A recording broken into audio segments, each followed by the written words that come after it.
vous aimeriez changer de voiture, faire un voyage par année ou encore, vous n'arrivez plus à joindre les deux bouts? Circo a préparé la capsule budget pour vous inciter à la prise en charge de vos finances. Faire un budget, ça ne nous donne pas plus d'argent à dépenser, mais ça nous permet de savoir où va notre argent et d'ajuster le tir afin d'atteindre nos objectifs. On trouve facilement des modèles de budget sur Internet ou auprès de votre banque ou votre caisse. Mais des feuilles de papier, une calculatrice et un crayon peuvent très bien faire l'affaire. La première étape consiste à identifier et noter toutes les entrées d'argent, les revenus. Certaines entrées sont à la semaine, d'autres au mois ou encore quelques fois par année. Pour les retrouver, aidez-vous grâce à votre calendrier et vos relevés bancaires. La deuxième étape consiste à identifier les dépenses. Il y a les dépenses régulières ou fixes, comme le loyer, les assurances, l'électricité ou les remboursements d'achats à crédit. D'autres dépenses sont variables. Elles sont régulières, mais le montant change, comme pour l'épicerie, l'essence, la pharmacie ou les restaurants.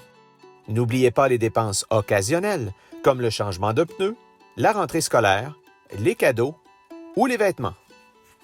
Pour repérer les sorties d'argent, aidez-vous de vos relevés bancaires, de cartes de crédit et gardez tous les reçus, même ceux des menus achats comme un café, une barre de chocolat ou encore un déjeuner au resto.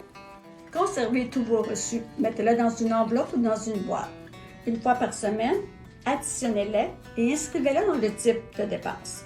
À la fin du mois, on les inscrit sur la feuille Revenus et dépenses mensuelles.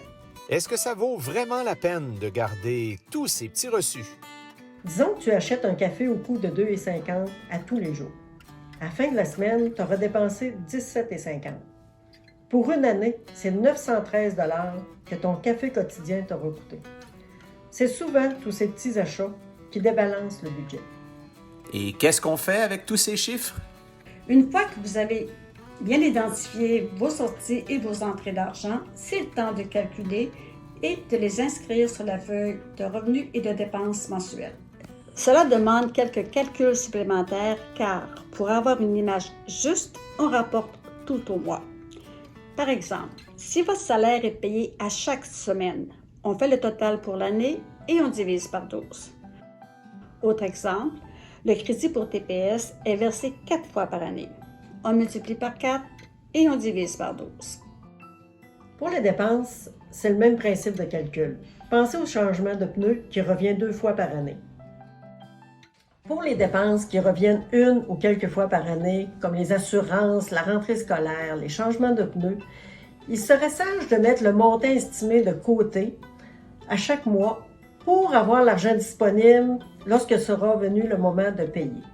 La dernière étape consiste à évaluer si les entrées d'argent permettent de combler toutes les sorties d'argent.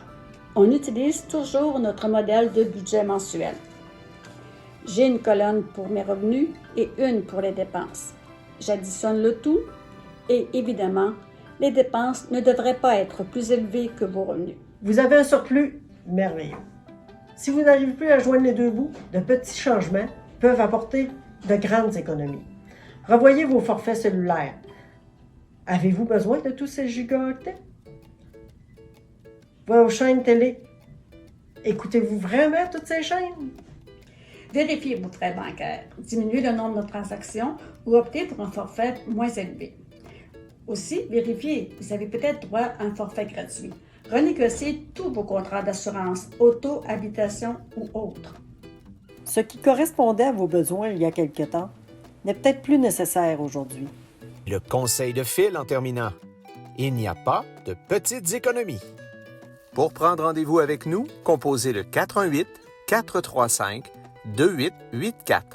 Vous pouvez également consulter notre site Internet, notre page Facebook ou nous écrire par courriel. Rappelons en terminant que nos services sont gratuits.